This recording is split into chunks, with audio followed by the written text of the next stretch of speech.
Good morning and welcome to another episode of Josh and Pat. I'm Joshua Klein, joined by Patrick Cassett, and it's conference championship weekend. A great weekend for football fans, but also a reality check that football is soon coming to an end. So as we head into these final weeks, we must remember the great times. We must cherish the moments, and we must realize that the Eagles could be frauds and will not be playing in the Super Bowl. That's my take, Patrick. I just want to say this, Josh. You have been on this for a while. I would argue, you've been the champion of the pack. Eagles are frauds. You've said it since probably week 8, 9. Around then, yeah. Look, Josh, the take's running out of time here. It is running out of time, Patrick. Hey, I'm the first to admit it. It's taken a little bit longer to expose them than I thought, Because here's the thing. I was like, surely, maybe the Giants will expose them, but then the Giants suck. So it's like, okay, well, a loser beating another loser doesn't really... You talked me into the Giants. I fought you on that.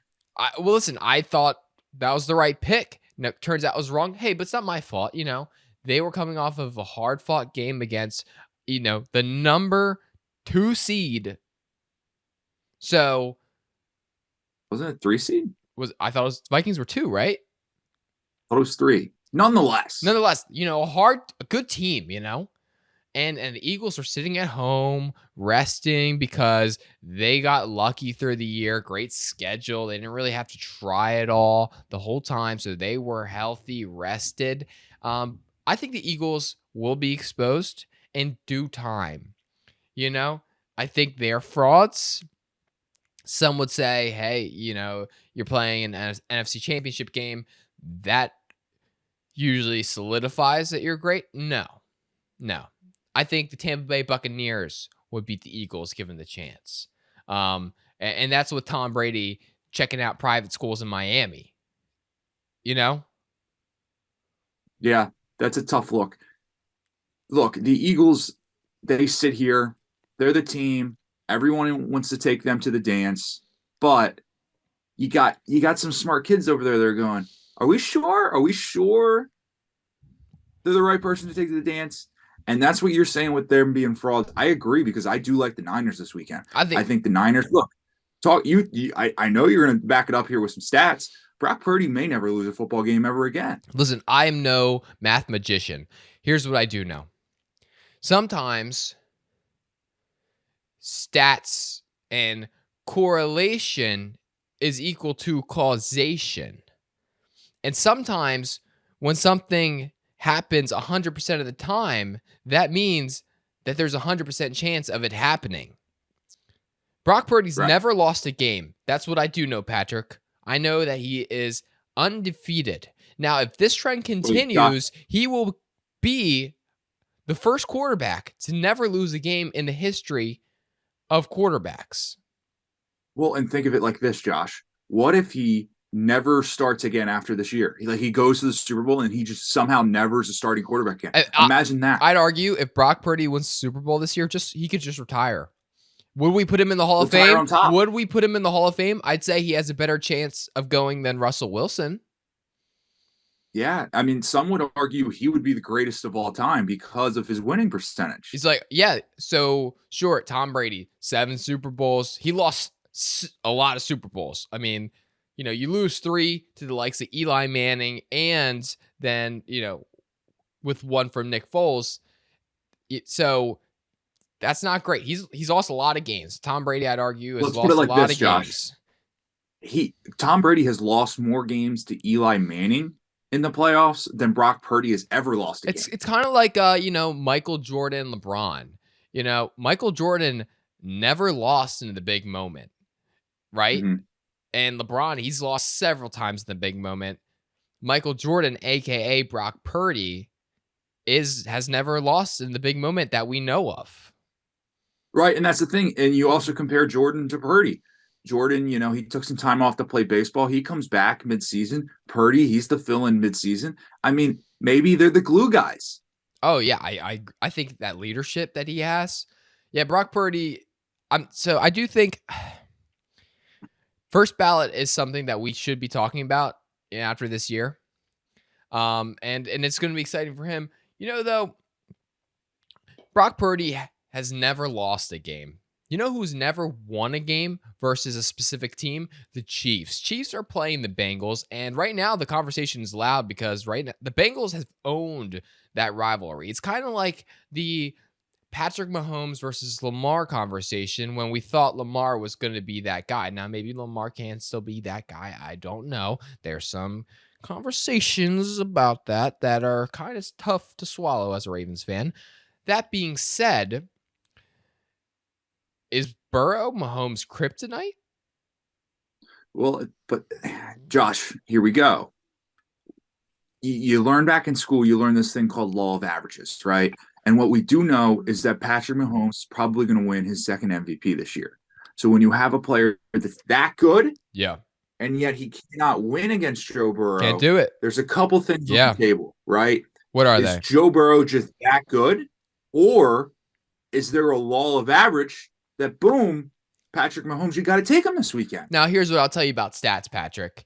If somebody wins something this many times, stats tell us they are bound to lose eventually, right? Because we all know right. that there's no such thing as perfect. So you take Patrick Mahomes, who's lost 3 times, he's due for a win, right? That's the way I see it. The way I see it is sometimes, Patrick, causation does not equal correlation, and correlation does not equal causation. So the way I see it is, oh, sure, you lose 3 times. That doesn't tell me that the Bengals are better than the Chiefs. That doesn't tell me that Joe Burrow is better than Patrick Mahomes. That tells me that those 3 games were just those 3 games. We can't look at stats and say, oh, just because that team's never lost, or just because Joe Burrow's never lost to Patrick Mahomes means that he's just going to continue winning forever and just never lose to Patrick Mahomes. We'd be ridiculous to say that. Like when I once being a Little League baseball player, if I got up there and I wasn't getting a hit, I remember coach on third base, coach in the dugout, whoever it was, they're going, Patrick, you're due. Hey, you do. Well, the other Patrick's due, and that's Mahomes. Yeah, get it done on like an 80% ankle. Oh yeah, I mean, well, listen, I saw that thing. He was a little bit flat with it, but he could move, he could walk, and as far as I'm concerned, if he's not limping on the field, that's an improvement from last game. True. Yeah, give it. I'm taking the Chiefs here, Patrick. Maybe it's my bias against the Bengals. Maybe it's because I've seen the tape. Maybe it's because I'm a student of the game and I watched the tape and I said, hey, this Bengals team has problems. Now they do beat the Bills, and that wasn't really on the Bengals though. If you think about it, that's just rookie contracts. What are you going to do? It's tough. It's tough when you have those rookie contracts. It's great when you have when you're going against the rookie contracts. It's tough. Right. And the other thing that's really tough when you look at it is, as a Bills fan, it's unfortunate they didn't have enough talent on that roster. Oh, that's obviously why. It's like when it's really sad. You have Stephon Diggs, Josh Allen. Not enough. Have good guys on the defense. Not enough. It's unfortunate that it's just not enough. It's like when we went into the season, we said, hey, the Bills, we don't think they have a shot. We said, maybe the Bills are, can win a game first round of the playoffs if they make the playoffs. Because we said, we looked at the team, we said the roster is really not there. Not that many pieces. We didn't really think the Bills would be anything. So was it surprising when the Bills went out there and they played well and they got to the playoffs? We were all surprised. We said, man, they're doing this without rookie contracts on their team, which to us, we were like, hey, you need rookie contracts. But we all know in our heart, said, we've been saying it all season. We said, hey, you don't have those rookie contracts. You don't have the roster that's really built the way it needs to be built. You're going to lose to a Bengals team who has rookie contracts. That's just how it goes. And Josh, everyone knows that the number one rule of being a good team in the NFL is having the rookie contracts. Number one rule. It is. And Brandon Beane says, I don't want to suck enough to have Jamar Chase on my team. Well, with the rookie contracts, I mean, you get them for 5 years, Oh, you know. you So get him for 5 years, so you suck for 1 year. You get him for, I mean, because we all know the great quarterbacks who've had success, the great teams who have had success. I mean, just think about when Tom Brady was on his 15th year of his rookie contract. That's yeah, that's how you win games. yeah. When you had Brady on his 8th year of his rookie contract, Randy Moss on his 3rd team, and his like 10th year of his rookie Te- contract, that was big. yeah, when That you was big for them. you combine when you had Randy Moss on the rookie contract, you had Tom Brady on the rookie contract, Gronk when you had Gronk on the rookie contract all those years. Uh, I mean, I even heard that Bill Belichick's rookie contract was just crucial to the development of the team. Well, I actually heard he signed a life deal just to keep the cap number low. Yeah, so that's the thing. That's what great organizations have. The Bills clearly didn't have that, and their ceiling was pretty low. That's just how it's going to be. Yeah, Now maybe they get some rookie contracts next year. Maybe they, I think maybe they sign Josh Allen to a rookie contract. right. And the tough thing, Josh, is I would say if you're Brandon Beane and you're talking about the rookie contracts and it's tough, my question is why did you do so good this season? Maybe this could have been a building year to get those rookie contracts, get those good guys at the top of the draft, and now you're stuck in the 20s. Yeah. So it's going to be tough to get those rookie contracts in there. Oh, it's going to be so tough when you look at the Bears, who have great. They're going to have a lot of rookie contracts. The Lions going to have a lot of rookie contracts. I mean, I think Jared Goff on his rookie contract. And when you look across the league, Seahawks, Broncos. When you look at the Bills, Broncos, when you look at at Seahawks trade, right? Oh, when you look at the Bills division right now, so you look at the Patriots, Mac Jones on the rookie contract. You look at Tua on the rookie contract. You look at Zach Wilson on the rookie contract. Zach Wilson on the rookie contract. You got some great rookie contracts. You gotta fight and compete with there. I don't think it's going to be a tough next several years for the Bills. And if you're the Bills, that's tough. Speaking of contracts, Nathaniel Hackett signs one to be the offensive coordinator of the Jets. Jets fans really don't know how they should feel. Jets fans are like, is he bringing Rodgers? Because then we'll feel a little bit better about this decision. Actually, I have something that I think Jets fans might want to hear. Now, this has actually been a big stats show, Patrick. This has been a big, dive into the details show. If we look at history of Nathaniel Hackett going to a team, 100% of the teams he went to hoped they would get get Aaron Rodgers. Sorry. 100% of teams he went to got Russell Wilson instead. And now that he's sitting on a team with a Wilson already, you can't help but imagine that a Wilson's going to be quarterback for that team one way or the other. Right. Here's the thing about the Nathaniel Hackett hire, right? I go probably a nice guy, right? But imagine probably you're sitting a really there, nice guy. It's Christmas morning, right? You're sitting there, yeah, and you're opening up gifts from Santa, and you're opening up. Right. You're opening up, and you pull out an awesome toy. You ask for the toy of the year, and what happened? You got the toy from last year, and you go, well, I think it's good, but it's not shiny and new. And instead, the toy from last year says that if I go to Toys R Us, I might be able to get an additional piece named Aaron Rodgers. But it's not a guarantee. Not a guarantee. That's great. That was great. Hey, that was a great analogy, Patrick. Thank you. I thank you, Colin. That was really good. I was in there. I saw it. I visualized it. I understood what you were saying. That's the kind of analogies we need to bring more of on this show. We need to do more of that. Yeah, you just painted a picture. Yeah, I agree, Patrick. I think hiring him as an OC, I think is an all right gamble.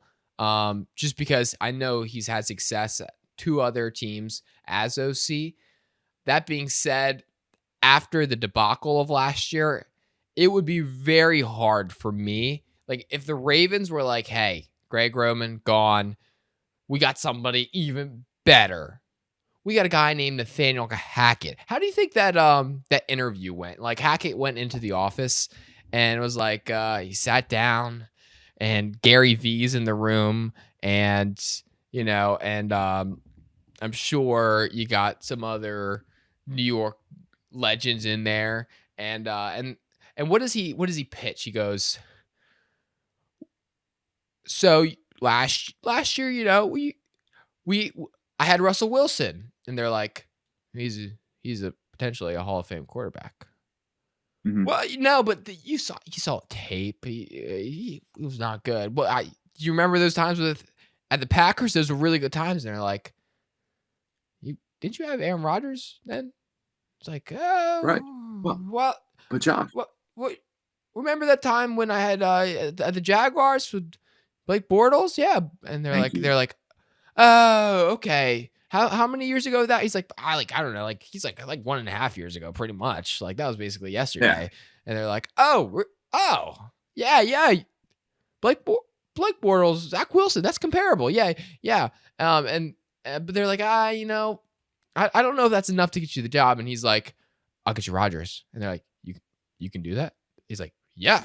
He's like, you can actually get Rodgers. I'll get him on the phone. You can get Rodgers. You like actually like this for reals? It's like, trust me, dude. I'm good for it. I'm gonna bring Rodgers. And they're just now they're like, oh, okay. Yeah, okay, yeah, you can come. You can come. That's literally how it went, right? I think they were like, hey, There- Rodgers, he might come. And so, well, I guess we'll take that chance. Well, you also got to think of all good duos, right? You think you're Batman to your Robin. Some people aren't just built to lead. Nathaniel Hackett clearly was not built to lead a football team, but you know what he might be able to do? Might be able to be a great sidekick on the offense. Might be. And Maybe. Yeah, maybe. I see him more like as a quarterback coach. Or you think he has to work his way back up? yeah, I think when you had that much of a disaster, you kind of have to go to the like I would say like if you went to like assistant in college, like nobody would be like, oh, that's that's unfair. I think they all assessed that was probably right. Another head coach moving, Frank Reich. We're going to touch on this briefly. Goes to the Panthers. Another situation where it's like, okay, so we saw 3 years. Well, 2018, 2019, 2021, 4 years, 3.5 years. And the Panthers were like, I don't think we've seen enough film on this guy. Like, I don't think we've seen enough film on his coaching. I don't know if we really know if Frank Wright's a good coach or not. I think we got to roll the dice here,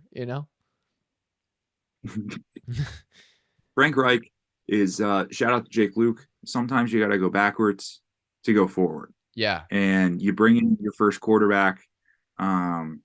Maybe not a coincidence at all that they hired his daughter back in January. Ooh, that was all part of the recruitment.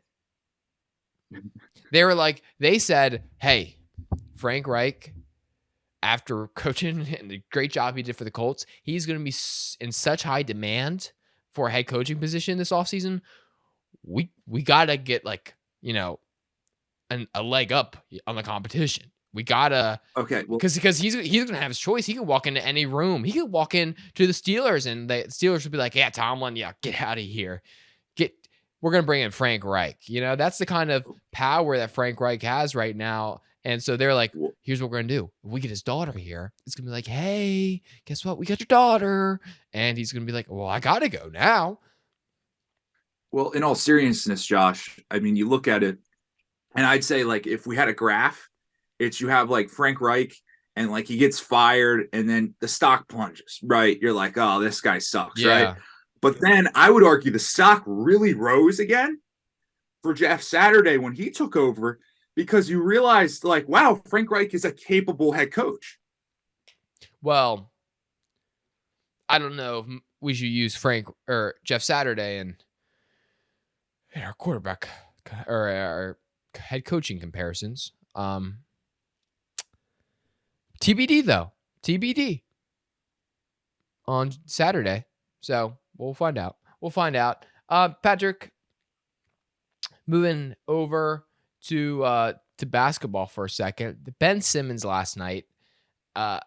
This is one of those things where I don't follow basketball enough to know the details. All I know is Ben Simmons is still a loud piece of the conversation, and he's not a good basketball player. And if you have somebody on your team that is not good and it's just causing that much commotion, like what's the deal? Like why are you keeping him? It makes no sense to me. Josh, What's with the Ben Simmons story? Why is this still a conversation? I thought he was just going to be done after he was with the 76ers, and then he goes to Brooklyn, and he's still like the same exact thing that's happening. It makes no sense. yeah, Josh. I mean, here's the thing: is Patrick, gotta he got keep in touched in mind, the nose, and he went to the locker room. And I'm no hater, Josh. but You bring in Ben Simmons because this is. I mean, these are the kind of stat lines you expect out of a guy that you're paying that much money to. You know, you come in, you got Kyrie Irving, you got Kevin Durant. You know, is Ben well, Simmons a that is part of a big three? Is he? it's true. Is I he? mean, if you think about last night's game, Kyrie and Simmons combined for 40, which Right. some would say Kyrie had 40 points last night, but I would say they combined for 40. Right, because when you're paying Ben Simmons, you're paying him all this money to get 0 points, go 0 for 3 from the field, get a rebound, get a steal. I mean, and you know what? Maybe get a couple assists here and there, but you're paying him to make sure he doesn't shoot. And guess what he did last night? He didn't shoot. Well, and guess what? He's probably, if now that I'm thinking about it, he's probably in the locker room just to think about, the kind of guy he is. Just think about how teammates look at him, because teammates go and they look at Ben Simmons and they go, "Hey, that's a guy we want on the floor," and they just trust him. And so yeah, I think Ben Simmons, I think he'll be all right. Have you ever met an Australian you don't like? I feel like he's got to be a good vibes guy in the locker room. Have I ever met an Australian I don't like? Margot Robbie, she seems very nice. Would love to meet her. I think I would love to meet her. Australian, the Hemsworths. I think me and the Hemsworths would be best friends, but I think me and Chris would be a little bit better friends than Liam. Liam he doesn't seem like as much of my cup of tea, but maybe I'm wrong. I feel like we have some great conversations about Miley Cyrus and how that all was. Because if you really think about it, by the way, Liam Hemsworth, he bought Miley Cyrus really high. He sold her really low. And now she's just like back to like, now she's kind of just transcended back into stardom and doing better than ever. So I mean, Josh, I don't know if was Liam Hemsworth the problem? Well, I don't know if you know or not, but Miley Cyrus can in fact buy her own flowers. So that is big I can buy my own flowers. I thought it was I can buy myself flowers. I can buy myself flowers. Like that? There you go. Cool. Yeah, right on it. Just like it. Speaking of the music scene, Patrick, Taylor Swift, Lavender Haze drops it last night, midnight. Josh, I know you stayed up to watch it. Watch the music video because I'm a journalist, Patrick, and this is a sports and entertainment show. And I think it's important that we look at entertainment. I looked at entertainment. Didn't get it. And maybe it's because Taylor Swift is such a nuanced storyteller she goes into the details. If you don't get it, then you're dumb. Like, that's how it goes. I might be dumb. That seems like what Taylor Swift fans are telling me. I don't understand it. I don't understand most of her music videos. I'm like, okay, let me break it down. She is in a bed. Half naked dude sleeping next to her. Smoke starts to fill the room. I would somewhat call it a haze. It was smoke, okay? Then lavender plants started growing from the floor. Now they're at a party. No. First, she's sitting there watching TV. The guy that she was in bed with, he's a weatherman. Now, maybe it's because he's been weathering all these storms, and she is the storm, and maybe that's what the haze was, or I maybe that's just me putting things together. And then all of a sudden, the TV becomes little flaps, opens it up. There's like a whole galaxy, but there's a fish swimming in the galaxy. And I think it was like, I don't know what kind of fish it was. I think details on that would be very helpful. But there's a fish swimming in the galaxy. A couple questions come to mind. Why can the fish be alive in space? Because if I know anything about spaces, you usually need a spacesuit. But maybe she's saying that despite the pressure and the lack of air, she doesn't need a layer of protection because she's a little fish just swimming, and that's enough.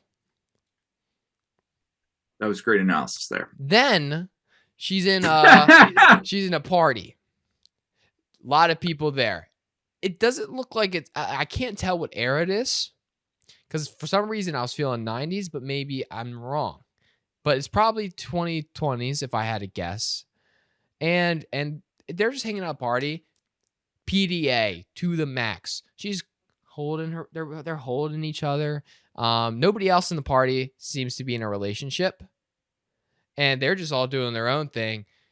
They're just seriously cuddling, and that scene just happened like that. And if I'm breaking it down, I think she's saying that she might be in this crowded space, but that significant other and her are just in their own little world. Maybe they're in their own little galaxy. Maybe they are the fish. Now, what does purple haze mean? Well, it means if you don't get it, you're stupid. Just if Patrick, if you don't get it by now, you clearly don't get it. I thought it was lavender, not purple haze. Oh, yeah. Purple haze is what the pirates run out to. The ECU pirates, yeah. Okay, lavender haze. If you don't get lavender haze, then you don't get it. Patrick, don't ask me what it's about. You don't know it. You don't get it, Patrick. You're not a true Swiftie. I'm not. Hey, I'm not. I'm a huge fan of Ticketmaster. I think Ticketmaster is the best ticketing app on the planet. What they did to the Swifties. Hey, by the way, Ticketmaster, if you're listening, we would love to be sponsored by Ticketmaster. Yes. We actually would. We could buy all kinds of tickets. Patrick, what kind of ticket? We could buy NCAA college basketball tickets and go watch Patrick hit from 500. What's the update, Patrick? Context. Yeah, I'm up to 500. I'm up to 500. Patrick, 4 days in. 49 days of straight picks. 49 days of picking college basketball. 49 days of saying, hey, can Patrick actually hit a pick? Patrick, right now, you say over 500. We are 500 today. So we're going in. We don't have a big slate of games tonight on Friday night, so that's going to be unfortunate. It'll be tough to pick from some games there. But we're at 500 right now. We were above 500, had a struggle on Thursday night, only went 1-2. But look, as a person that could not hit a pick, it's nice to be 500 again. It feels good. I mean, you're basically in a point where, like, if you just did nothing, it didn't exist, we'd be in the same spot. That being said, you're not contributing to the opposite side of that. And I'm not costing you money at this point. So what's good to know is we got 45 days. So, if you ask me, hey, start off 500 the first week and then just casually grind it. Hey, I'm good with that. Yeah. You know what I will say? So that update I told you about the guy who's turning $10 to $10,000 in 10 days? Well, lost at day 9. So went through day 8, lost at day 9, but now he's back. But you know what happened in that span? Because the traction that first time got, everyone and their mom started doing this challenge. Everyone. So every single day, I'm just scrolling through so many people. We're on day 3, and then they're like the next day, like we're on day 1, 10-day challenge, and nobody's got there yet. Now, what does this tell me? It tells me somebody's eventually going to do it, but it also tells me I have no idea who's it going to be. And I just want to let you know, if you're out there on the internet giving gambling tips or tricks, there's zero chance I will ever listen to you because it seems like nobody in the world actually knows what they're talking about ever. Yep. So I just want to let you know that your voice is completely invalid. So to the people who just give me straight picks and they don't make it funny or they don't entertain me in some way, you might as well just be talking into the closet and then closing it and then keeping those sound waves bouncing off those closet doors because I'm never going to listen to you. I think That's how you really feel. It's true. I mean, the gambling creator movement is just I'm getting sick of it. I'm getting sick of it. It's like, I don't want you to sit because they're just so, this is with them. Ready, Patrick? Hey guys, we got locked to, ready? This actually, I'm going to do it.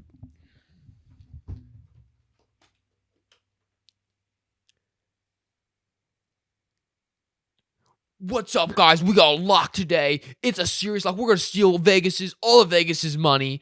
This was a no-brainer, okay? This is the best pick that I think this channel has ever had. If you look at the data, show me the data, okay? Here's what we got.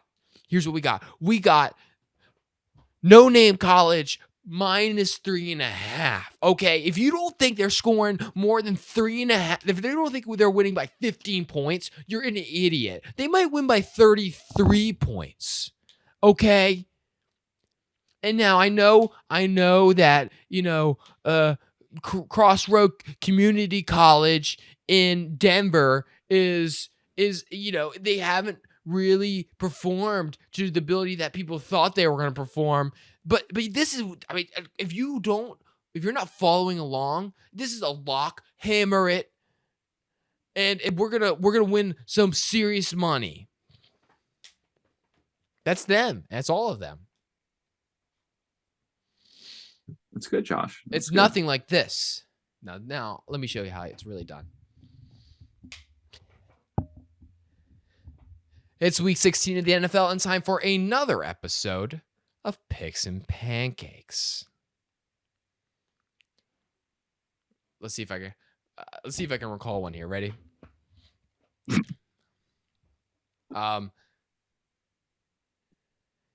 What is this show turned into? I'm gonna pull it. I'm gonna pull it up. Ready? Hold on, I know. What are we doing? I know I got the script in me somewhere, Patrick. It's somewhere in me. Okay.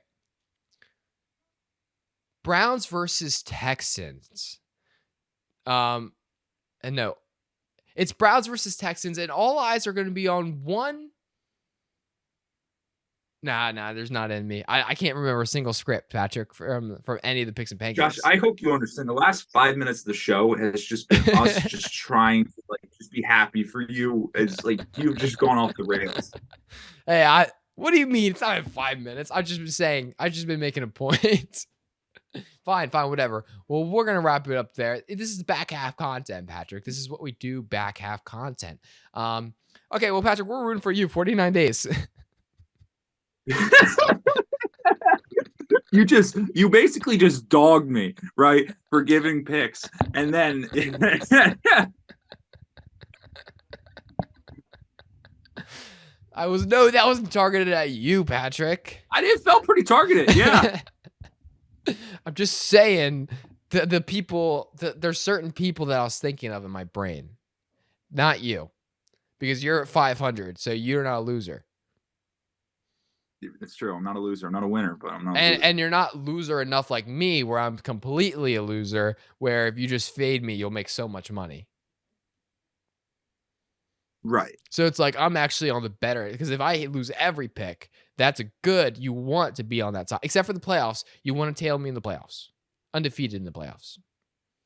Yeah, you are. You are under this. So that's all I was saying, Patrick. I was saying that, like, you got to know where you are. Like, if you're 500 or more, then you're in a great spot, Patrick. You can continue doing what you're doing.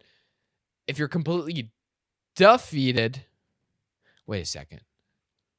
What did I just say there? So you're saying if you are under 500, it's good because we could pick against you. And then I've said if you're 500 or more, it's good because then we can.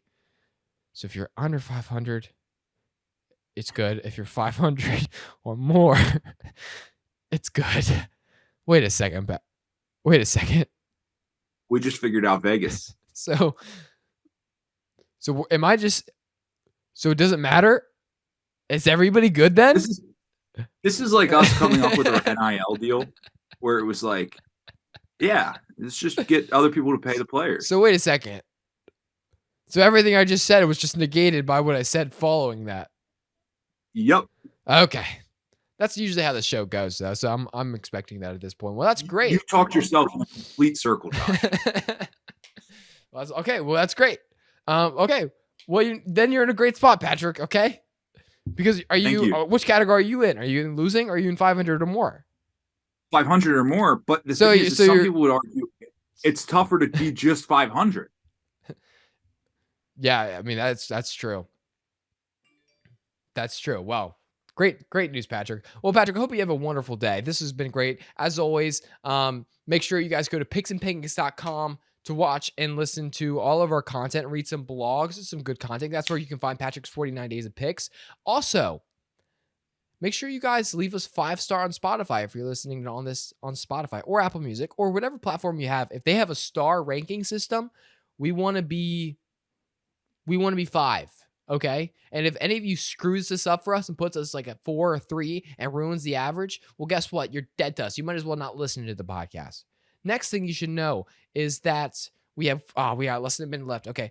And then another thing that you should know is if you are listening to this and you made it to the end of the episode, DM us at picksandpancakes.com or at Picks and Pancakes and we'll give you a mug. And another thing you should know is you should subscribe, like this video, and share it with a friend. Patrick, you have a wonderful day. You have a great day, Josh. This is an all-time show, I think. It's an all-timer. We just immediately all-timer. It's a Friday show. Friday shows are always better. We talked a lot of sports, Taylor Swift analysis, Nathaniel Hackett, Ben Simmons, betting. We covered ground. We really covered ground. You guys have a wonderful day. Peace.